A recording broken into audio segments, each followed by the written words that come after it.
chargebacks. And at times it may feel like the only reason retailers have them is to make a buck, much like the Ticketmaster fee. But believe it or not, in a survey conducted in 2017 by the Supply Chain Digest called, quote, the state of retailer vendor supply chain relationships, less than a quarter of vendors actually use their programs as a dollar-oriented scheme. Quote, 23% of retailers admit their programs are dollar-oriented, while 35% say their programs are primarily focused on supply chain improvement. The plurality, however, 42%, say that the focus of their programs was a mixture of improvement and dollar objectives. So, yeah, they're using it to kind of make a buck, sure. But the best parts, they're like, hey, it's for supply chain improvement. I mean, the paradox of course, is that the working with a retailer and the whole reason they're charging you is for supply chain improvements is a joke. To quote a Forbes article written in June of 2019 by Kate Vitasek titled Abusive Compliance Practices Hurt Retailers and Their Vendors, quote, it's ironic when you think about it. It's an industry that wants to deploy cutting-edge technologies such as facial recognition, artificial intelligence, data analytics, and handheld devices to improve the customer experience. Yet, the retail industry still relies on 40-year-old technologies such as barcodes and electronic data interchange, EDI, as the backbone of their vendor-supported supply chains. Barcodes. We talk facial recognition. We're talking my buddies can send me $50 right like that for a ticket. And barcodes are some of the technology. And you're getting charged because they want to improve their supply chain. But the improvement doesn't seem to be going towards the technology or anything. So what the hell is it going towards? Aside from outdated tech, chargebacks incite nightmares because, A, retailers change things like routing guides and manuals all the time without any type of schedule, which you talk to your IT department and tell them that they cannot fathom updates without any type of announcement or any type of schedule or any reason why this happened. B, you get slammed with hundreds of chargebacks at one time. It don't have a really actually good way to look at it, which, spoiler alert, means you're just going to keep getting hit by chargebacks. And C, they usually involve more than just one person in a company. So navigating the different departments and communicating amongst them just gives me anxiety alone. I can't imagine when there's a cost that you're being asked to explain and trying to go through everyone and try to figure out where the hell this freaking thing came from. Pain in the butt. It's a nightmare-inducing scenario. And finally, to keep this Debbie Downer of an episode going, they ain't going away. To quote from the Supply Chain Digest report that I talked about earlier, quote, the data captures a snapshot of current views on vendor compliance and chargebacks, but just as important are the perspectives on the future of chargebacks. And the bad news, from our perspective, both retailers and vendors believe chargebacks are still going to head higher, or going to head higher still. They wrote that really bad. 43% of retailers and 58% of vendors expect chargeback levels to rise, with only 21% of each group predicting chargeback levels will decline. In fact, slightly higher percentages of each group expected chargeback levels to rise in this study, the current study that I'm referring to, compared to the previous study, in which only 33% of retailers and 52% of vendors predicted chargeback levels would rise. It looks like from our current data that they were right. Now, I know it's numbers, it's an audio. You're probably pissed off at me for throwing numbers at you, but I'll simplify it. 43% of retailers back in 2017 believed that in 2018, chargeback levels were going to rise, which in 2016, only 33%. So 10% more of retailers thought this. It's rising, folks. And that sucks. Yeah, you're probably thinking to yourself right now, well, thanks, Kyle. Really wanted to hear about chargebacks and how they're the worst and how they're going nowhere. Well, first off, you're welcome. But seriously, though, don't worry, because the point of this episode isn't to stress you out. In fact, I want to provide some tips. Actually, 9 tips is what I'm going to give you on ways to reduce chargebacks. This list actually came from our own Tim Dooner back in November 2018. But I went around, I did some research, I tried to kind of just spruce it up. I think that's what I'm trying to say. Spruce it up. Yeah. I went around and I asked some of our experts to provide some updates or insights. And also I did tons of research, try to make sure that the tips that are out there are current with what others are saying. So without further ado, here's 9 ways to reduce chargebacks in your vendor compliance program. Number 1, audit, audit, audit. In order to avoid chargebacks, you first need to identify them by auditing your invoices. The 5 most common are late/missing ASN, which is advanced shipping notice. Number 2, missing/invalid GS1-128 or UCC128 labels. Number 3 is bad ticketing. Number 4 is order fill rate. And number 5 is early/late shipments. Come up with a set of internal metrics that will go towards eliminating problem areas. At Aborn, we typically measure our chargebacks as percentage of sales by customer. We do this by taking the chargeback and dividing it by the cost of goods sold. This simple metric helps to flatten everything so you can start to get a clearer picture. Again, that's just simply taking the chargeback, putting it over the cost of goods sold.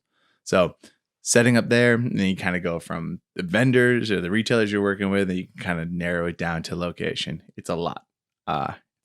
It is a lot, but audit. Number 2, create a standard of procedure or SOP. How much are you being charged? What is your exposure to future fees or fines? And what's an acceptable percentage of chargeback? Before you can fix the problem, you'll need to quantify it. Work with accounting to review costs directly related to invoice reduction. Once you know how much trouble you're in or could potentially be in, you can start forming best practices to gain control of these areas in your supply chain. Now, here's where time is really going to play a factor, because as you identify these chargebacks, they're going to continue. You need to form the best practices as soon as possible and be ready to measure them. One common issue we experience is trying to address a particular chargeback that occurred months ago. A lot like a conveyor belt, chargebacks don't care if you're trying to solve the first one. There's going to be a ton more coming your way down the belt. So the sooner you do this, the better off you are at being able to kind of address chargebacks and hopefully kind of catch up the present day and hopefully be more proactive. So again, create an SOP. It will help. And it helps, especially because, as we'll talk about in the next tip, there's a lot of people involved in this fun world. Now, speaking of next tip, number 3, assemble a team or assign the responsibility. Define who is responsible for your vendor compliance program. One issue that many companies have is that there isn't actually a direct department handling chargebacks.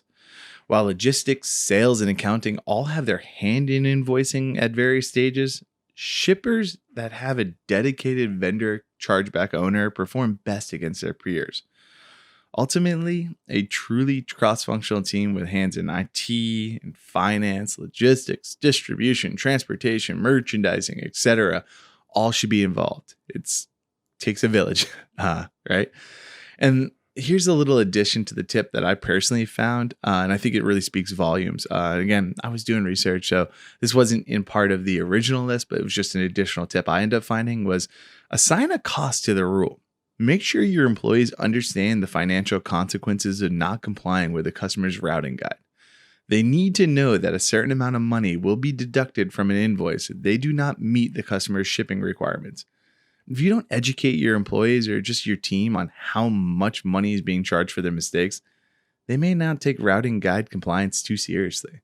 And this is honestly just, again, communication. If you're a regular listener of this episode or this podcast, you know, communicate. Why you're concerned about the compliancy of a routing guide, to some people just don't get it. So just communicate the cost. Explain why not doing this or why not making sure that shipments are arriving at a specific time matters. Because a lot of times you'd be surprised if people just didn't even realize, like, oh, I didn't realize we were getting charged for this. So yeah, there we go. That was number 3. And again, it was assemble a team or assign responsibility. Number 4, select the right carrier. The number one reason for chargebacks are late or early deliveries.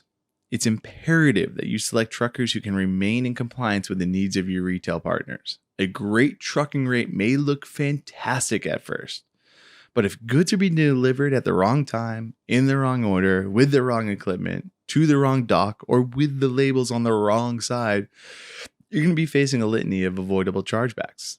It's also important to make sure that your carriers are following the proper procedures for both FTL, full truckload, and LTL, less than truckload shipments. Bad carriers cost you money and ruin retail relationships. It's the fact of the matter. And it's not only selecting truckers that remain compliant, but you want to partner with them. You may be using the right carrier, but you may actually have to change something on your end to be compliant with a retailer. I was talking to one of our account managers here, and she was telling me this whole story about how they had the right carrier, but the problem was they were shipping the wrong day. The carrier guaranteed delivery on a particular day that the retailer just didn't want. The agreement was on a different day. So they were getting hit with chargebacks. And fortunately, they worked with us, so they were able to kind of see all the stuff. But because they had all these other kind of tips in place, they're able to kind of spot this. But again, I mean, that's the problem, right? It's not something you can spot right away. So took a little bit of time and unfortunately some money. But yeah, partner, select the right carriers. It's vital. Number 5, technology. Vendor compliance programs and the scorecards they're graded against are no longer simply about document transfer. Retailers expect their partners to use and be proficient with modern inventory management tools. After early and late deliveries, improper advanced shipping notices, ASN violations, account for the second most chargebacks. A properly implemented and administered EDI, electronic data interchange program, will automate data transfers both internally and with your customers. This will allow both you and your customers to see and know where your inventory is at any given time and when more should be expected. And I think that right now, in particular, we're living in a very interesting time with the whole just-in-time kind of methodology or procedure that we're dealing with, the whole Amazon effect of everything. But yeah, you need to have technology, folks. You just have to make sure. I mean, especially just this is one part of the reason technology really is so important, but it's still something you're going to have. So yeah. Number 6, don't ignore the relationship.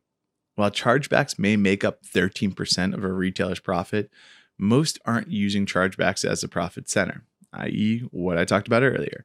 Their goal is to increase their own efficiencies as well as that of their partners and to keep shelves stocked with hot items. Most suppliers should make the effort to reach out to their retail partners and review their practices and routing guides.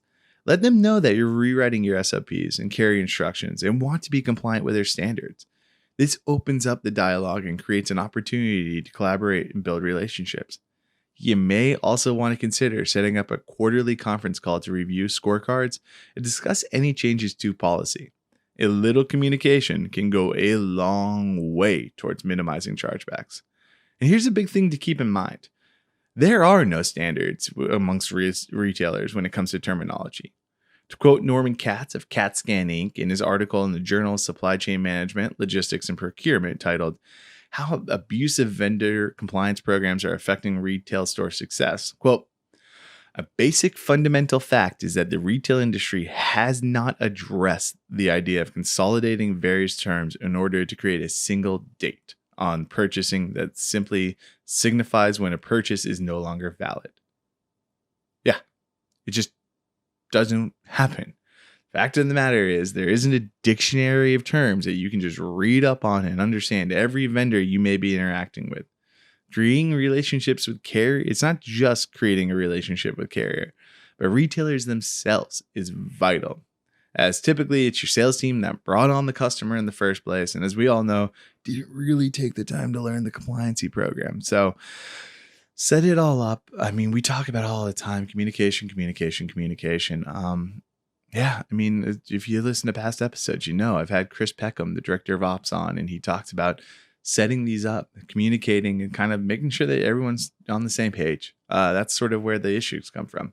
They're just trying to make sure that their supply chain, the retailers are trying to make sure their supply chain is efficient. And that's a lot of the reason why they're doing this. It's pain. It's pain. But yeah, communicate. All right, number 7 of the 9 ways to reduce chargebacks in your vendor compliance program. Number 7 is benchmark your data and operation. Once you have all your ducks in a row, you're seeing progress in eliminating chargebacks versus your own internal metrics, it's now time to benchmark your programs against others. Is your EDI up to snuff? How are your carriers performing versus the industry? Do you have proper inventory visibility? Is your data clean? Compliance is a world filled with strict rules and best practices. A well-conducted benchmarking won't just review how closely you follow those rules and if you're keeping up with those best practices. It will also see how your entire vendor compliance program is performing against the industry. So yeah, benchmark, folks. Number 8, and this is one I'm taking this tip from a supplychain247.com article titled 11 Ways to Reduce Chargebacks in Your Supply Chain. So this wasn't in the original list, but I just really like this one. It kind of speaks to everything we're talking about. But number 8 is periodically review technology requirements. Periodically review these 8 common technology linked requirements to ensure there haven't been any changes and standards are consistently being met. So here they are. And excuse me if I mispronounce some stuff, because again, I'm just a marketer. So I may sound a little dumb and I apologize. I will try to make sure I'm doing my best. So number 1 of the 8 common technology linked requirements, ensure SKUs in your system correspond with those in the retailer system. Number 2, check the character length of store/unit codes on labels. Number 3, ensure quiet zone margins on barcode labels are the correct specification. Number 4, make sure barcodes on labels are fully scannable and not getting cut off. Number 5, check to see that load authorization or routing confirmation numbers on bill of lading and in the ASN are the correct format and character length. Number 6, check special notes or ancillary information required on bill of ladings. Number 7, confirm you have correct format and character lengths of the carrier SCAC and pro numbers, SCAC and pro numbers. Check the required data elements on the packing list. I'll say that one again because I definitely marble mouthed it, so I apologize. But number 7, confirming that you have the correct format and character length of carrier SCAC and pro numbers. Check the required data elements on the packing list. And finally, number 8 of the common most technology linked requirements, ensure label printing hardware is maintained to avoid label scanning issues at receipt by the retailer. So, yep, periodically review your technology requirements. Number 9, fight the chargeback. Kind of want to throw in a little fight the system, but not sure if I will get in trouble by copyright for that.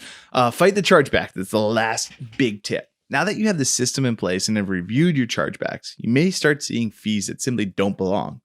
At this point, it may be time to throw the challenge flag. In order to get chargebacks reversed, you're going to need to prove that the documentation you provided was accurate, available, and provided to your customer. After you've identified where your charges are coming from, begin documenting the process that results in those fees so you can present a case against them. The documentation is vital in challenging chargebacks.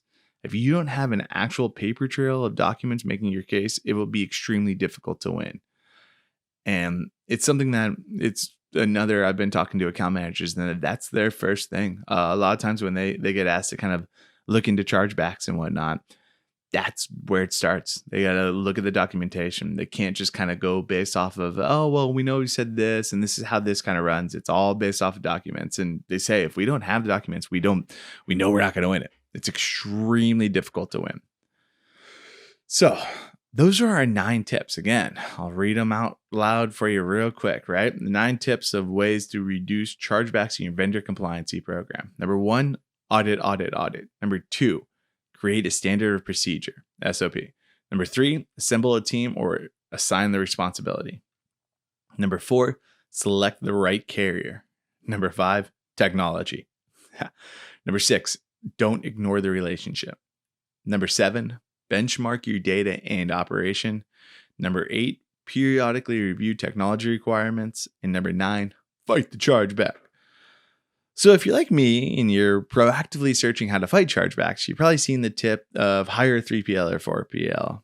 And it's kind of baked into all the resources that I found. It's kind of like, yeah, that's one of the big things. And then I've made the assumption that up to this point, if you're a shipper who's proactively fighting these fees, it's most likely means you're trying to solve it on your own. So that's why I've kind of kept my tips something that you can do in-house. But to wrap up this episode, I just grabbed Megan Kidder, an account manager here at Aborn & Company, for a couple minutes to just quickly explain how she assists clients in being proactive with their chargebacks. So you can understand a little bit more about how a 3PL like Aborn & Company assists in this role, along with everything else they provide when it comes to a transportation program. So here's Megan. When it comes to chargebacks, it's the client sends it over, and then we're communicating with the carriers. We're pulling any backup that we already have related to it for PODs or email exchanges back and forth with the carrier because we're in constant communication, and sending that over to the client so they can push back on their customer and say, nope, we have proof that carrier arrived on time. This isn't valid. If they need more information, we go and source that from the carrier as well. But really, it's just making it so the clients can deal with more important things. They shouldn't have to spend their time fighting, $200 charges with their customer, leave that to us, and they can focus on growing their business and being profitable and things that are more valuable to their company than fighting invoice charges. What about being proactive? You talk a little bit of just about how the technology and the fact that you're auditing and benchmarking have all these things set in place. You're able to actually spot chargebacks before they occur.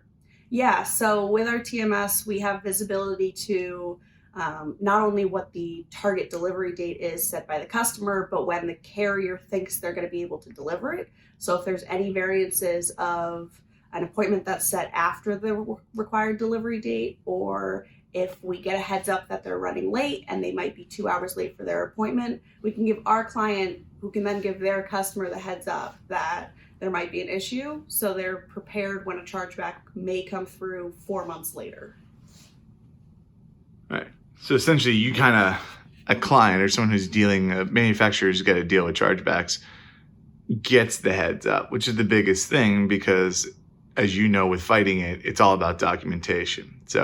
And it's all about forewarning the customer, because they might not charge you back if they're told the day before that there might be an issue. They just want to be in the loop. They don't want to be caught unaware of, we were expecting a truck at 8 a.m. and it didn't show up until 4. So you've had your 9 tips. Get out and fight these fees. Now, full disclosure, since fees are nearly always triggered automatically, it may take some slight process corrections to avoid them.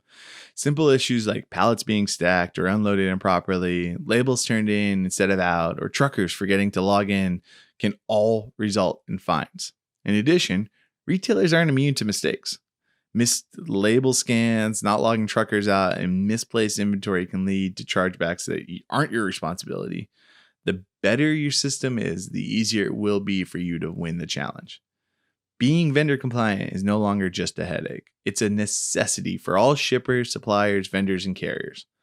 While improving and optimizing your own supply chain may be a byproduct of a properly managed vendor compliance program, each retailer has its own standards that shippers need to be compliant with. What's compliant for Target simply may not be compliant for Walmart. Since there's no singular standard for vendor compliancy, most vendors require solutions tailored to specific customers. So, yeah, there's a lot to it. Unfortunately, one size doesn't fit all. So hopefully you take these tips and they really just help out. But at the same time, they're all going to possibly require specific solutions for them. So good luck with it. Let me know how it works.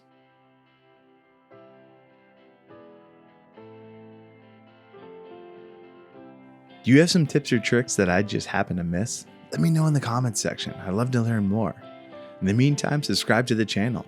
Thanks for watching Consulting Logistics. I'm Comic Knot. Peace.